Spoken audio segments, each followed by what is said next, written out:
Greetings and salutations, loyal viewers of this channel. My name is Sean, and today we're going to talk about a problem that is almost unique to the Democratic Party, and it happens to take place this time in the city of Chicago amid a budget crisis where it was revealed that Brandon Johnson blew $80,000 worth of taxpayer funds to renovate an office for his wife, the First Lady of Chicago. For some ungodly reason, the Democratic Party is addicted to the idea that when you vote for somebody to be in power, their spouse, their wife, is somehow the co-person in that position. We've seen this before multiple times, and it's absurd, and it's especially absurd as of right now when Brandon Johnson is trying to force a high-interest loan for the teachers union in order to get them paid at taxpayer expense. Now, we're going to get into this, but before we do, I want to thank everybody who supports this channel via actualjusticewarrior.com/join. Give me the money.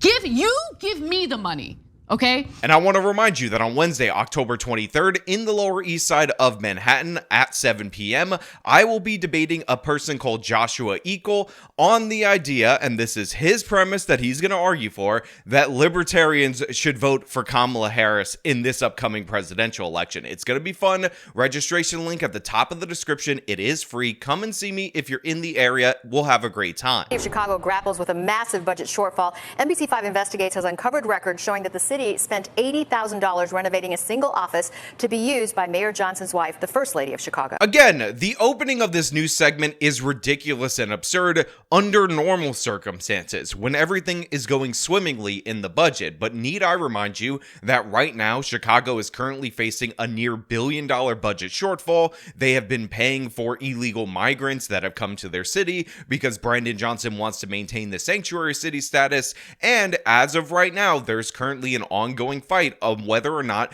they are going to borrow a high-interest short-term loan of $300 million in order to pay off Brandon Johnson's buddies in the teachers union. And this scandal has gotten so ridiculous that Brandon Johnson has actually fired all 7 members of the Chicago Board of Education, or at least forced them to resign. Yeah, Alex and Allison, these renovation or redecorating costs, well, the mayor says won't bankrupt the city, come at a time when Chicago is facing a huge financial hole and weighing all options, including potential layoffs, to make up for this deficit. So right off the top, you hear from Brandon Johnson that these renovations or redecorating costs, which, just think about that, they might not have actually renovated the office all that much. They might have spent this money on curtains and seats and furniture, which is even more ridiculous, aren't the thing that's going to bankrupt the city of Chicago. But the fact of the matter is, the Chicago budget is bleeding, and it's due to a death by 1,000 cuts, and it's more the principle of the thing rather than whether or not this costs the huge portion of the funds that are missing in the budget.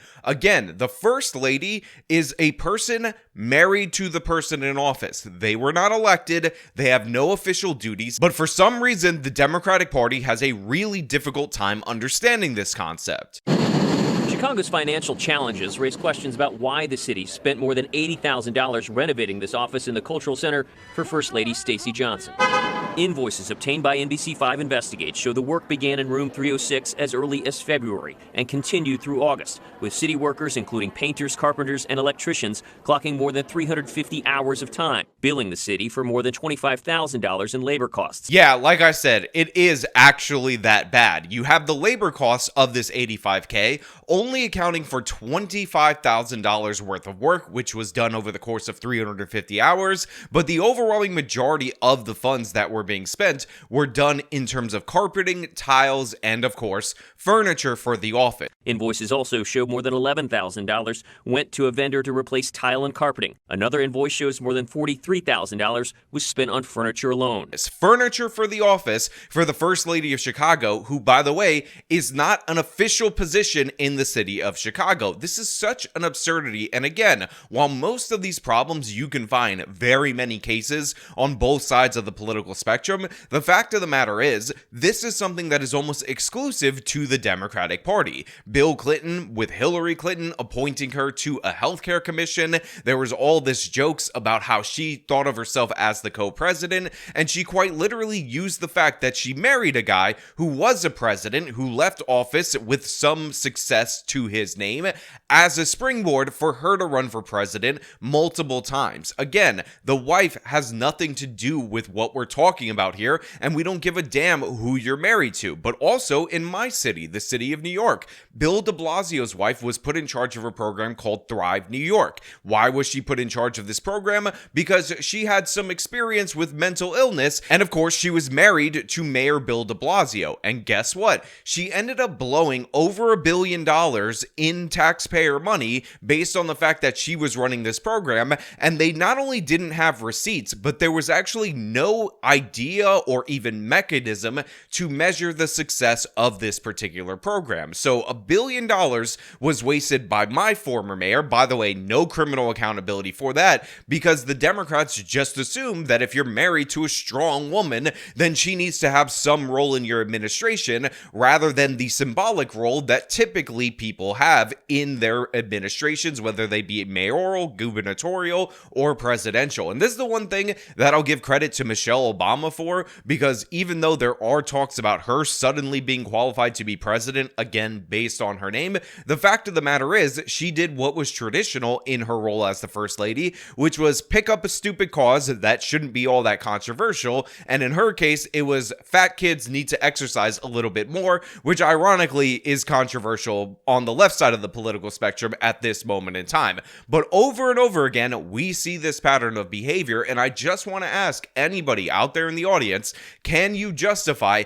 $80,000 to renovate a perfectly good office to make it more suitable for the mayor? And by the way, this work started almost immediately after he was sworn in. He might only be the mayor for one term. Are we going to have to deal with every preceding administration needing to redecorate this office? Or maybe, just maybe, she could get a real job somewhere else outside of Chicago government. She could do something else with her life if she wants to work, and not expect to get a paycheck or expect to get all these different perks based on the fact that her husband is the mayor. I know he says that his only job is to be mayor of Chicago and love his beautiful black wife and his beautiful black children. My full-time and only job is to run this city, to love my black wife and my black children. But apparently his other job is to give his wife patronage positions and make sure she has all the funds she wants to redecorate her office for no particular reason. We uncovered these records through a series of public records requests that we filed weeks ago. We told the mayor's office we had questions about this on Tuesday, giving them more than 24 hours to prepare for these questions. I'm wondering if you could help define what is the role of the First Lady in your administration, and how do we justify spending upwards of $80,000 to redecorate an office for her and staff in our current financial situation? So really quickly, before Brandon Johnson answers that question, I just want to stir up even more controversy and point out that the tiling that they put in front of her office looks like swastika tiling. $80,000 on renovations for her office, and the best that they could do with that ceramic tile budget was something that looks very questionable in terms of its design. I'm not saying anything, I'm just saying if you look at it and you notice it, it's kind of hard to unnotice it. But let's let Brandon Johnson answer, and I'm sure his answer is going to be direct, concise, and related to the question, and have no ability for him to just throw out some random stuff in order to deflect from the idea that he's using taxpayer dollars in order to make his wife's office nicer. So the Cultural Center has always been a location for dignitaries. Every First Lady has had office space, there. Renovations for my office or any other office is standard procedure. Obviously, Brandon Johnson is very caught off guard by this. He says, look, the Cultural Center, very important, and the First Lady and dignitaries sounds real official, they tend to have offices there, and renovations for my office or any office, they're all a part of the new regime coming in. So really, I'm just gonna need you to shut up with your evil white racism. And one of the things that I find hilarious about this is that Brandon Johnson may have inadvertently opened the door for more Freedom of Information Act requests into what's going on in the city of Chicago, what other offices are being renovated. But the fact of the matter is, you could tell he's incredibly uncomfortable about this. And the reason why is because the man is not a good steward of the tax dollars. Again, when Pedro Martinez, the CEO for Chicago Public Schools, says no, absolutely not, to a high interest loan, and the school board, which by the way, all of them were appointed by Brandon Johnson,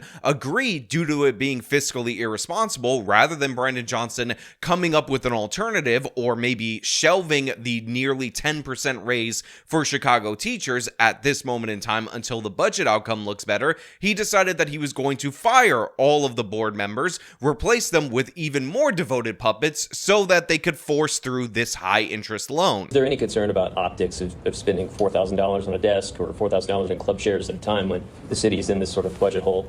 Yeah, a desk is not going to, the purchase of a desk is not going to change the financial structural damage that has been in place for a very long time. You know, so this is why we ask, and I mean this respectfully, we ask far more profound questions than that. We ask, how do we make sure that the structural damage that's been created over the course of decades, that we reroute the rivers, if you will, to make sure that it gets to the places where there's dry land. And that's what we're doing. Now look, I can't stand Brandon Johnson, and I hope this gives you a little bit of insight into why. So he gets asked a very simple and direct question. What do you think about the optics of you spending $4,000 on a desk and a chair in comparison to the budget shortfall that is going on in the city of Chicago? And rather than answer that question, rather than deflect to anything that's sensible or reasonable, he says, you know what? What about the structural things and structural systemic structures that really have structurally impacted the budget for a long time that I've had nothing to do with? That is a question we don't even think to ask. Obviously, we know you don't think to ask that. It's your wife, therefore she is entitled because you are a Democrat. And you're like, oh, well, we gotta do things like reroute the structural rivers to the dry land so that way they could get the water over there with the dry land. But guess what, Brendan? You're flooding the dry land. You're flooding it with irresponsible spending. You are drowning your taxpayers in debt and trying to say you're going to raise taxes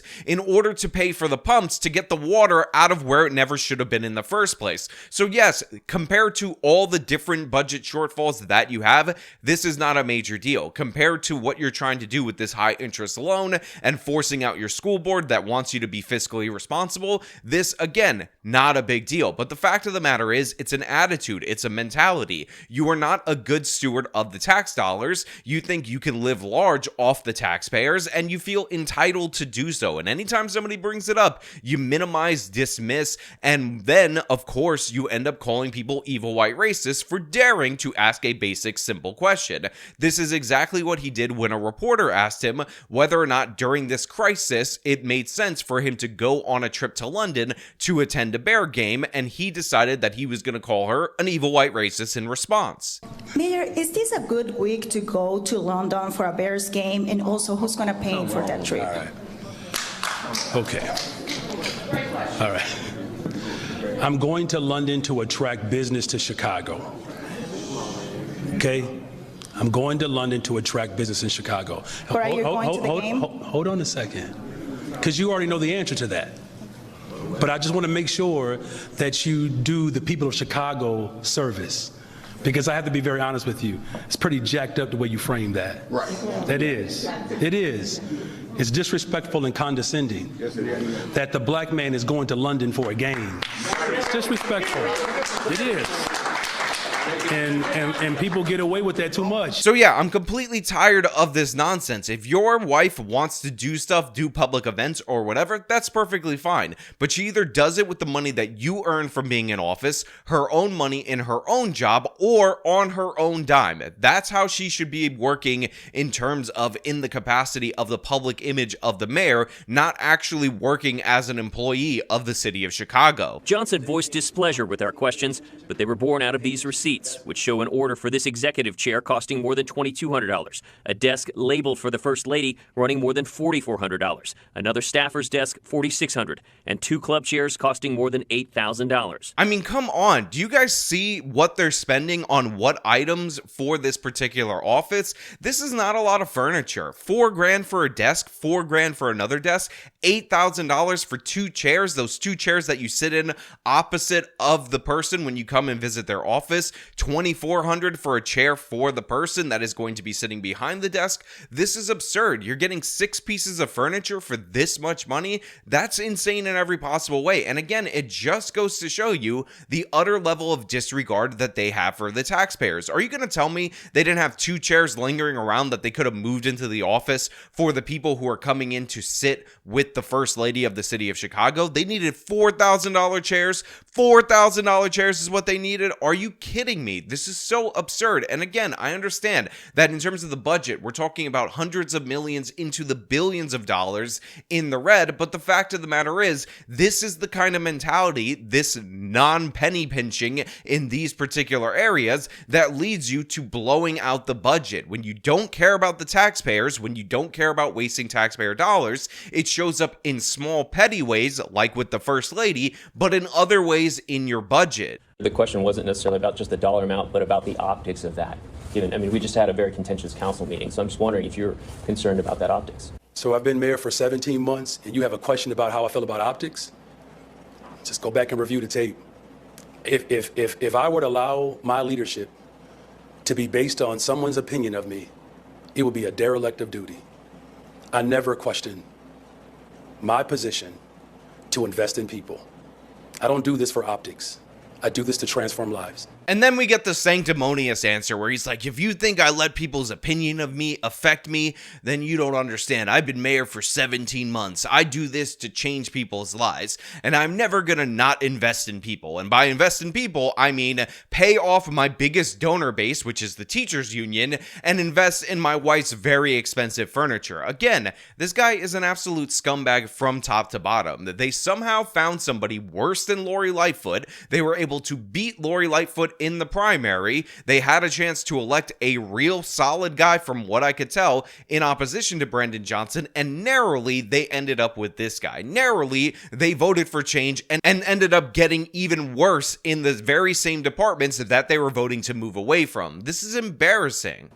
Mayor Johnson went on to mention he's focused on the optics of creating summer jobs for thousands of youths, for ensuring social workers and counselors are inside of schools, and investing in the west and south sides of Chicago, talking points he has raised before in addressing our questions. So I like the fact that the reporter pointed out that Brandon Johnson did the thing that he always does, which is deflect to jobs for young black youths, for the summer youths, and all of that, in order to avoid talking about the topic at hand. But they didn't even bother to play him doing so because it's just more sanctimonious nonsense. But again, if you want a good perspective on whether or not Brandon Johnson is worse than the Lori Lightfoot administration, remember Lori Lightfoot was married to a woman. She was a lesbian mayor, and her person actually did have an office in the cultural center. And guess what?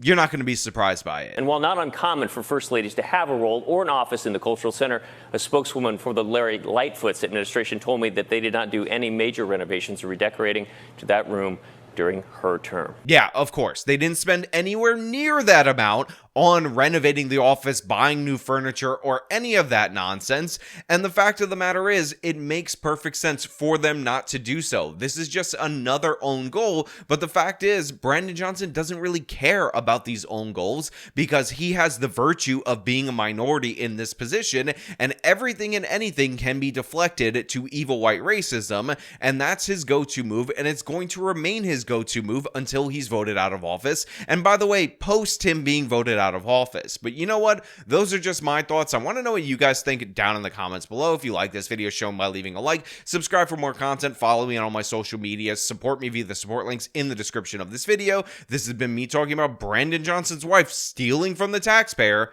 Till next time.